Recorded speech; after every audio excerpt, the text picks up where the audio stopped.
último programa do ano, frente a frente com a doutora Luísa Dias. É isso aí, doutora. Continuando, cara, você deu o primeiro passo pra gente de como a pessoa agir no próximo ano. Conta o segundo passo pra gente.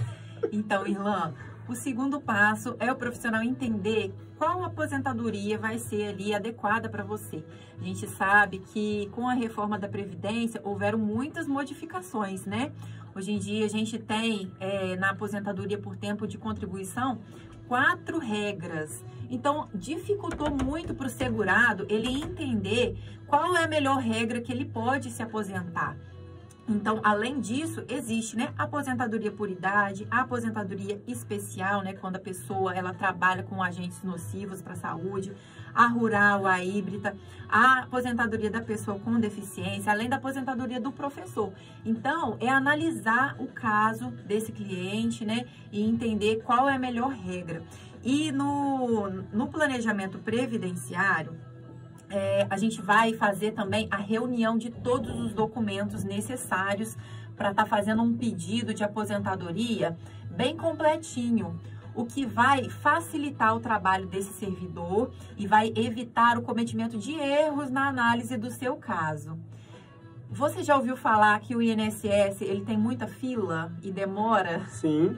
Demora para analisar os pedidos, né, dos segurados. Então, e nesse processo, o servidor ele pode cometer muitos erros e a sua aposentadoria ser deferida de forma incorreta, muitas vezes diminuindo o valor da sua aposentadoria. Então, quando você faz a reunião correta dos documentos, vou te exemplificar aqui, uma pessoa que trabalha no hospital, né, que trabalha com raio-x, que tem exposição a agentes nocivos à saúde, ele precisa de um documento chamado PPP. Então, o advogado ele vai organizar essa documentação para já estar entrando com o pedido de aposentadoria da forma correta. Uma pessoa que tem deficiência física, né, ela já vai organizar os laudos médicos para estar ali embasando esse pedido de aposentadoria do deficiente, né? Aposentadoria do professor e o rural também, que tem uma redução no tempo de contribuição. Você precisa estar organizando toda essa documentação da forma correta. Doutora, tem uma pergunta acerca desse que você acabou de dizer agora, que nós temos percebido muito. Isso, podemos dizer que é algo novo, né? Então, eu acredito que para vocês da área jurídica deve ser até um pouco desafiador ainda, talvez. Nós temos percebido muitas crianças, essa nova modalidade igual a que lançaram, autismo e tal, essas que carregam sobre si, estão tendo algumas aposentadorias com a criança muito nova ainda. E tem sido procurado isso no seu escritório? Como isso tem sido para vocês? Como que a mãe realmente consegue provar isso? Que nós realmente estamos vendo crianças muito novas. Eu conheço crianças que Parece que o número de autismo tem aumentado. Tem aumentado, né? Até um pouco questionador, um pouco dentro da psiquiatria, algumas coisas estão acontecendo, mas estamos vendo também colocar a justiça na parede para aposentar essas crianças. Isso tem sido procurado, existe um tempo, essa aposentadoria vai ser para a vida toda, ou é duradoura? Conta pra gente um pouco sobre isso também. Então, no caso da pessoa que ela já nasce com uma deficiência, vamos colocar os exemplos as crianças que têm espectro autista, que já foi identificado ali na infância esse transtorno, ela às vezes não é segurada ainda do INSS, porque geralmente a pessoa ela começa a contribuir mais velha, né? Um trabalhador. Então, ela não é aposentada nesse caso. Ela tem um benefício assistencial, que é o LOAS, é o BPC-LOAS, é o benefício de prestação continuada. Então, esse BPC-LOAS, ele foi criado para 2 situações. Para o idoso de baixa renda, o idoso acima de 65 anos de baixa renda, e para a pessoa portadora de deficiência também com baixa renda.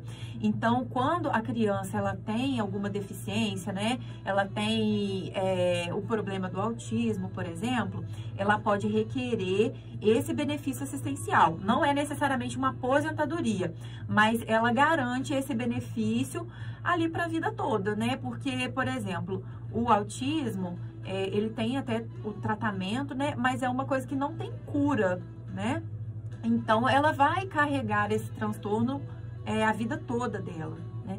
Então, ela pode sim estar recebendo aquilo ali. É claro que a questão do autismo, Irlan, ela tem que ser analisada com cuidado, porque o autismo ele tem espectros, né? Então, tem níveis de gravidade, tem nível mais leve, que a pessoa consegue muitas vezes trabalhar, desempenhar atividades remuneradas. Então, às vezes, o autista ele vai trabalhar e vai ter condição de gerar renda. Então, talvez nesse caso não seja identificada ali a necessidade de receber um BPC LOAS, né? Isso eu falo na vida adulta, quando já tiver a idade laborativa, né?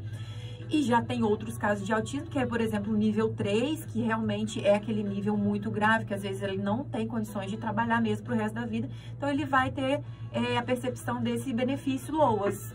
Mas, doutora, como você acha que a justiça tem avaliado isso? Que eu, particularmente, eu tenho visto, assim, situações um pouco injustas na rua, entendeu? Eu tenho visto crianças que, para mim, são normais e estão recebendo, e crianças que realmente existe uma necessidade. Você olha a fisiologia da criança, realmente, a gente vê que, infelizmente, o futuro só com muita melhora naquele quadro para poder ter, primeiro, uma vida normal, assim, e não estão recebendo. Como a justiça está, acredito que, avaliando? Como que você acha que ela avalia isso? Existe uma inspeção acerca disso? Então, é importante falar o seguinte, que hoje o deferimento de um LOAS é feito pelo INSS, né? Então, o primeiro órgão a analisar o caso dessa pessoa é o INSS, que é uma coisa extrajudicial, ainda não chegou na justiça. Então, lá no INSS tem um perito, né? Tem uma perícia social que vai avaliar a parte da caracterização da baixa renda, né? Se essa pessoa, como são as condições de vida dela, e tem a perícia médica, que vai avaliar se esse indivíduo, ele tem mesmo a deficiência, vai pegar os laudos médicos, enfim. Então, primeiro passa por essa perícia do INSS.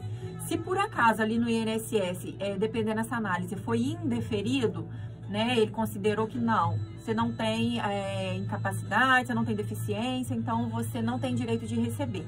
Você pode estar recorrendo à justiça. E lá na justiça também vai ter um perito médico. Então, ele vai avaliar, lógico, fazer uma análise ali da pessoa, mas também tudo com base em laudos médicos comprobatórios. Então, vai ter que ter ali uma documentação comprobatória dessa condição especial, né? Mas isso tudo fica mesmo a cargo do perito judicial, tá? E aí tem recurso também, né? Tem várias instâncias para você estar discutindo isso. Mas é importante dizer que às vezes a gente não nota a limitação de uma pessoa simplesmente só olhando para ela. Às vezes, quando você bate o olho, talvez você não veja, né, uma limitação. Mas se você for avaliar, né, aspectos cognitivos, né, mentais ali, e olhar a fundo, ela tem sim alguma deficiência que talvez não seja perceptível só no olhar, né? Não, sim, com certeza, doutora. Doutora, mas você falou muito sobre planejamento, mas convencendo um ouvinte ou uma pessoa que vai nos assistir, falando isso, você que ainda não seguiu, segue nosso canal lá no YouTube, gente, Irlan Lázaro. Qual a vantagem de uma pessoa se organizar para o próximo ano? Então, a vantagem é você poder saber que você está fazendo o melhor para a sua aposentadoria. Quando você faz um planejamento previdenciário, o profissional ele vai dizer assim, quais são as estratégias que você vai tomar para poder fazer a melhor forma de contribuição.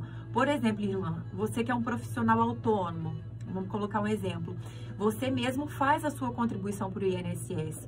E aí o profissional vai te orientar sobre qual alíquota é melhor você contribuir, sobre qual valor é melhor você contribuir. Você pode contribuir sobre o salário mínimo, você pode contribuir sobre um valor a maior um pouco, R$4.000, dependendo do que você deseja para sua aposentadoria no futuro.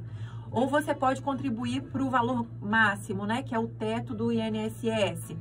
Então, você vai fazer esse estudo e você vai ter segurança de que você está contribuindo da forma correta, você não está errando ali nas suas contribuições, que você não está desperdiçando o seu dinheiro, porque muitas vezes você está fazendo uma contribuição de forma errada, você está jogando seu dinheiro fora, entendeu? E o INSS às vezes não vai te devolver, a dificuldade de você pegar esse dinheiro de volta é muito difícil.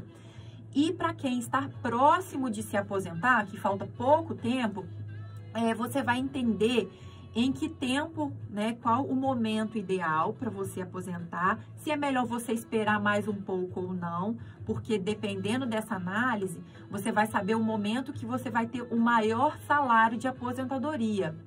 Fazer ajustes também na sua contribuição para você entender o que vai fazer aumentar o valor da sua aposentadoria. Então, tudo isso você consegue fazer no planejamento previdenciário, porque você faz simulações em todas essas regras também de aposentadoria que nós falamos, tá? Você vai ter, também interessante, Irlan, rapidinho, você vai saber o quanto você vai investir e o quanto você vai ter de retorno.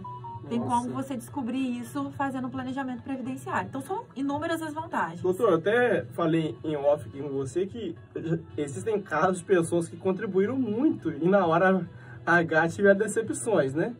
Porque talvez cabe passar por esse passo que você falou desse não planejamento e observar, né? Não ser orientado, achou que estava depositando muito. Sim. E na hora de receber, você deu o salário mínimo, assim. Sim, pois é.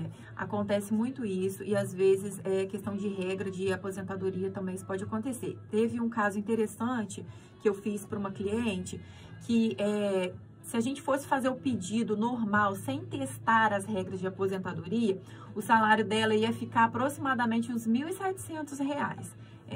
Ela sendo professora.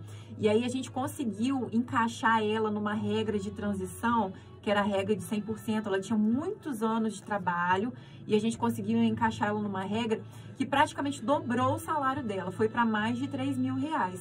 Então, é muito legal fazer esse estudo mesmo, entendeu? Também tive outro caso, Irlan, do cliente que já tinha o mínimo de tempo de contribuição, que é 15 anos, né, para se aposentar, e aí ele precisava só esperar a idade, ainda não tinha completado a idade, então vamos botar com 50 anos de idade, a mulher aposenta só com 62, mas já tem o tempo de contribuição. O que ele vai fazer? Ele vai só esperar, ele contribui, ou ele não contribui, ou ele faz uma contribuição de forma mensal ou semestral, entendeu? Tem toda essa análise, para você também não perder dinheiro. Nossa. Gente, tem algumas perguntas que alguns ouvintes estão mandando. Daqui a pouquinho, deixar para o terceiro bloco. Minha mãe está lá na zona rural de Retiro, Muriaé, Concórdia, mandando um abraço para a doutora Luísa. Obrigada. Tem algumas perguntas de alguns ouvintes, daqui a pouquinho. Nós vamos lá para mais um comercial, daqui a pouquinho.